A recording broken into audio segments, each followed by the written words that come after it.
Hello, everyone. Welcome to the Nasdaq Dorsey Wright podcast. This is Wednesday, February 18th.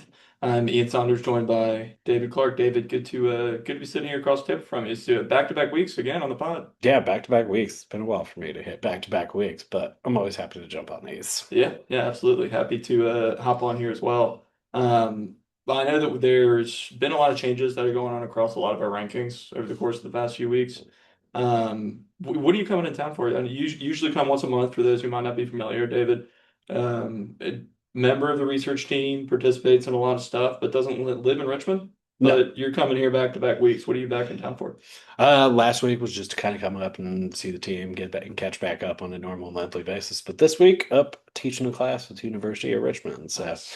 another time to just pass on a little more point and figure knowledge.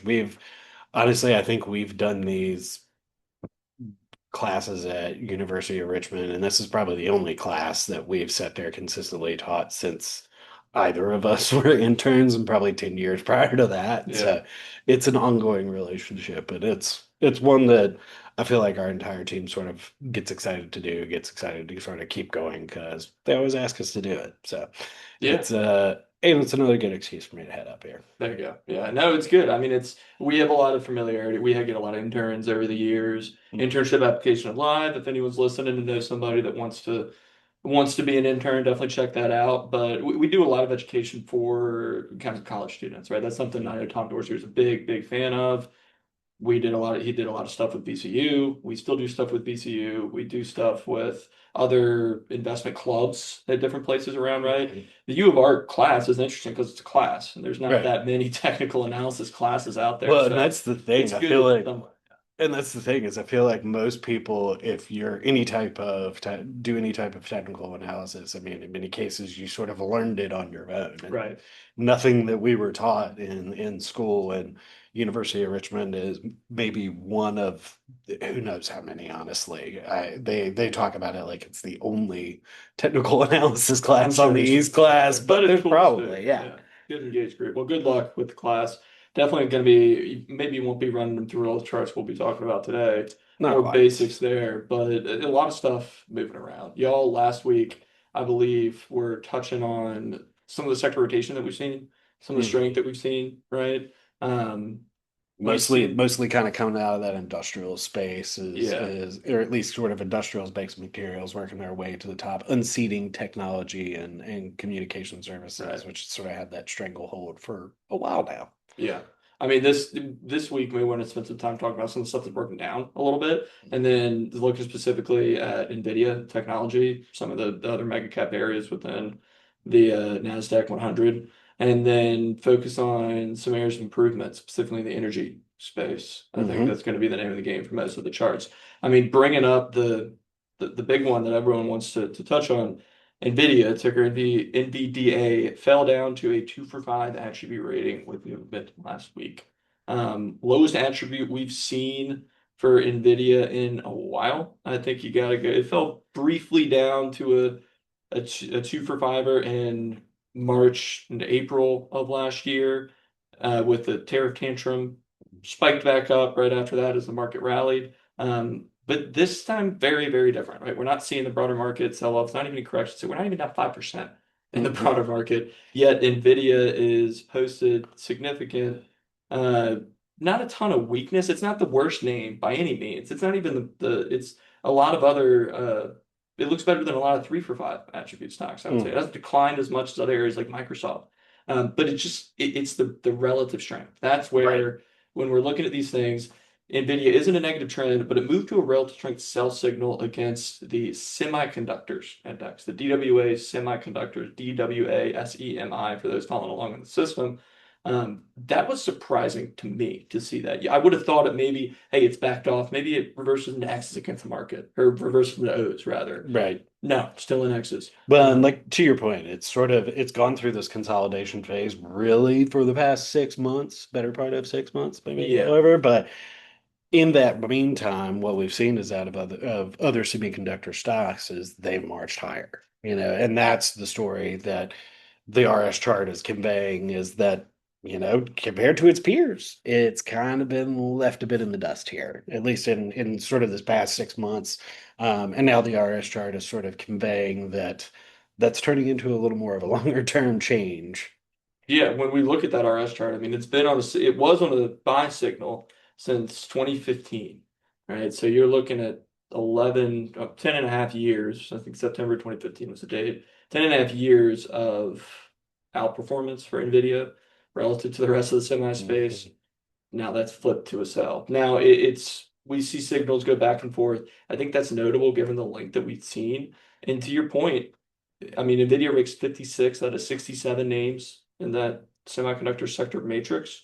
Other areas in the semi space have not been beat up nearly as bad as NVIDIA on a relative perspective. They've been doing relatively well. Like XSD was one Mhm. chart. We maybe don't throw it up. Um, but it's up 12% almost year to date, sits on three consecutive buy signals, 5.81 fund score. That's a more modified equal weight representative for the semiconductor space, but it's held up a lot better. Nvidia and a lot of other mega cap names, and we've been talking about the mega cap sell off, but you're starting to see Mhm. that translated over into other relative strength as well, right, David?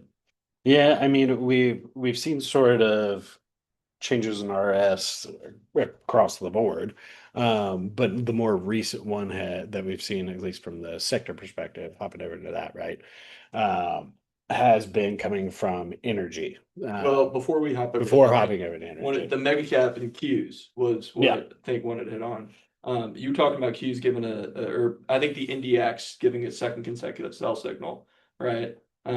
We saw the QQQ reverse down to a column of O's against the market earlier this month. But looking at NDX and NASD, a lot of those big growth oriented areas have sold off, right? Yeah, and at this point, showing at least a little bit of follow through with that second sell signal, but in somewhat similar fashion, like what we were talking about with Nvidia, we've seen a lot of consolidation out of these two indexes. I mean, yes, some of this near term breakdown, but to your point that we were talking more before this, it hasn't. Well, we haven't seen the market pull back 5% yet in many cases. I mean, NDX may be close to that or at least somewhere along those lines, but we've still also not seen some of that support from November taken out at 24,000. And in some cases where we've seen other software stocks or other tech related names trade down to levels that we haven't seen since, beginning of 25.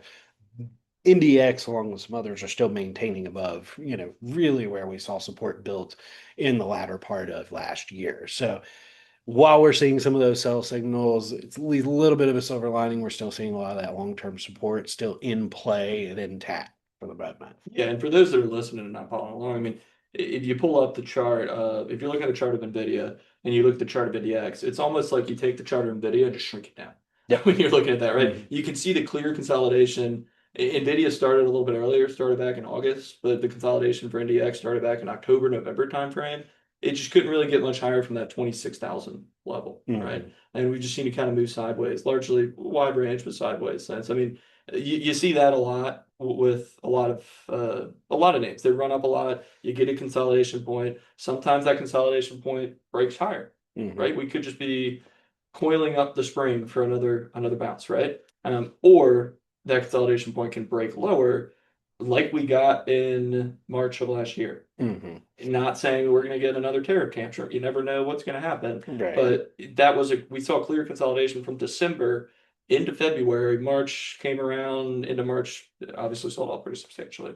So even though the reasons for this stuff happening are obviously going to be different every time, and that's why Mhm. we look at charts. Charts tell us kind of what's going on. And Well, and they take a lot of that noise out too. I mean, and this is one of the things that we talk about whenever looking at charts is in many cases we don't need the total explanation for why, but we can see what's going on. yeah, exactly. Um, and when we're looking at stuff that's going on, I mean, we mentioned you hit on technology falling down into the kind of equal weight fourth position in the dollar sector rankings. Hmm. Energy shot higher. Yep. Energy was really sort of the story over the latter part of last week, and even sort of on early into this week, where we saw a pretty notable increase in tally signals within tally, moving energy up to that third position. I believe it was late 23 was the last time we saw energy within that top three, and it spent some time in that, especially in that top position throughout 2022, really most of 22 is where you saw it sit in that number one position. So Mhm. we're at least seeing energy move back into that upper echelon of sectors as far as relative ranking goes. Now, to your point, we've seen a pretty extended, you mentioned extended pictures earlier. XLE is among those that we're seeing pretty extended right now at a fairly overbought level, really kind of most overbought in, I believe, about 12 months if you look back at that weekly overbought oversold picture. But even with this rally coming up, we've now seen its market RS chart, that being XLE versus the S&P equal weight, move to within one box of Mhm. moving to an RS buy signal to favor energy. So not only are we seeing energy move up the rankings, seeing energy funds rally, and in the case of XLE, rally to new all-time highs, we're seeing now enough of that change that even relative to the market, those energy funds are beginning to give RS buy signals, or at least pretty close to it. Yeah. So that weight of the evidence really stacking for energy now, while we've seen sort of deterioration, like we talked about elsewhere earlier. Yeah, I mean, energy is no stranger to quick moves. I think By no across, means. yeah. When you look, I feel like this happens a lot. It rises up in the rankings and then it falls back in the rankings, right? I've seen a lot of back and forth action, like you Energy and said. tech. It seems like they're But they're energy even susceptible. more so on the Yeah. swiftness of moves. Like when tech moves up, it tends to stay up. I think the problem that we've seen with energy is we've seen a few other times where it's risen up in the rankings. We haven't seen it hang around for a prolonged period of time, Mhm. right? I mean, energy has moved up 140 or energy moved up 140 RSI signals in the dollar rankings since the last year. Yeah. Not the end of last year. I think September was the date that I was looking at. But it's moved higher pretty consistently. I mean, like you said, XLE heavily overbought. So maybe it's not a great place to be jumping into something like XLE right now. No. Mm-mm. But definitely a name to keep an eye on if we do get some kind of a pullback or something there. Three consecutive buy signals, classic kind of catapult formation that ultimately took another buy signal to swing it higher, but it's pretty good looking fun. Well, and from this point, like we were talking about, you're sort of looking for after consolidation, after sort of an exhale here, what's our next leg? Is it forward, upward, or do we begin to see sort of continued solid consolidation out of it and that relative strength story that it built begin to break down? So, I mean, there's additional things we continue to watch for, even out of an area that we've seen a pretty good run out of. Yeah, yeah, absolutely. And when you look at energy and other areas of the market, um, or other areas of the global asset landscape, energy, when people think energy, they think a lot of times oil, Crude oil, right? And you immediately. don't see those owners correlated maybe as they have been in the past, or certainly not as much as what people think. Crude oil has been a major laggard in the commodity space throughout the past several years. I mean, Mhm. gold's continued to notch new highs. Seen some consolidation there. Silver's notched new highs. Seen a little bit of action in silver. It's a tiny Just a bit. tiny. Crude oil just moved back to a positive trend in January, and then is now on the verge of giving another sell signal. It just can't make up its mind. Yeah, and that's sort of really been the story is we see some level of positivity that it looks like, okay, maybe we're finding some ground, we're building something here, and it sort of seems just short-lived for crude oil, especially over the past really 3 years, you could probably call it, Yeah, going on now. So I mean, it's kind of been a letdown in most cases every step of the way. Now, as we talked about, it's been a bit of a different story for energy equities. You've had, right. varied periods there, but looking at just crude, that recent ascension by a lot of the energy space hasn't solely been its responsibility by any means. I mean, you've definitely seen at least a little bit of improvement, but to our point here, by the time we start thinking it's getting ready to mount something else, it's sort of telling us, well, I'm gonna think about it for a second, Yeah. ponder whether I want to move forward with this or not. Yeah, I mean, I think an important or a helpful chart. Crude oil moves around a lot. We saw a lot of action in 2022. Mhm. Well, like you mentioned, at that time in 2022, I liked looking at a 2 point per box size chart because you were seeing a lot of action back and forth. The signals weren't super helpful, but you saw more consistent trends on the 2 point chart. Well, now if you look at a 2 point chart, you don't see nearly as much action, but I do think it helps identify some like helpful points to look toward if we do get a further move to the upside. I mean, clearly that 56 level, you're looking at a spread quadruple bottom currently that was reached in December. If we reverse down into O's again, hit that level, spread quintuple. I mean, that is clear support at 56, right? To the upside, initial resistance, you got a little resistance now, the trend line. I don't think those trend lines matter as much when you're looking at a chart like this. That 70 level, Yeah. I think is going to be important. And then the mid 70s, 76, and then you're at 80, right? So you got 70, 76, and 80, three notable support levels or resistance levels to the upside. Really strong support at that 56 level though. So those would be kind of the lines. If we break through that 70 level, I think you're pretty much going up to 76, maybe even all the way up to 80 at that point. Because 80 is a much more notable resistance, I would say, because we've hit it a few times. Right. And I mean, you sort of see this like potential that in this long-term chart, obviously we've got a line in the sand here at 56 for at least for the time Lines can be broken. and they can be, but it seems to be a pretty definitive one, at least for the time being. So, I mean, short term, you can at least continue to monitor that. And I mean, in many cases, what we've talked about is, there's a sort of this misnomer that people associate energy equities or things going on within the energy space automatically with crude oil. And I think this is a chart that, at least from a long-term perspective, can also show that there's sometimes a little bit of a disconnect there. That yes, they can often rhyme, but they don't always have to be in step with each other. Right. Yeah, and I think when you're looking at some of this action, but previously before last year, right? That kind of line in the sand, if you will, was back at 64. And then we moved lower from that in the wake of the tariff tantrum movement, right? So I think that was obviously an extreme market event. It affected a lot of different asset prices globally, not just stocks, certainly a lot of other areas as well. But that ultimately led to that 56 bottoming that we've seen it not able to break. So I mean that seems strong to me. Whether we get a little bit of a pullback and then a move higher here, I mean I wouldn't be super shocked. Ultimately, feel like the path at least currently is pushing upwards for crude, right? It'd be nice. we'll see. I mean, it's a give and take. Do I want crude oil to improve? Well, from an asset perspective, look, maybe. Do I want higher gas prices at the pump? Absolutely not. So no, yeah. We do have the summer months coming up though, so maybe that is more of a catalyst for people driving around more. Crude oil prices maybe ticking up there. We'll see.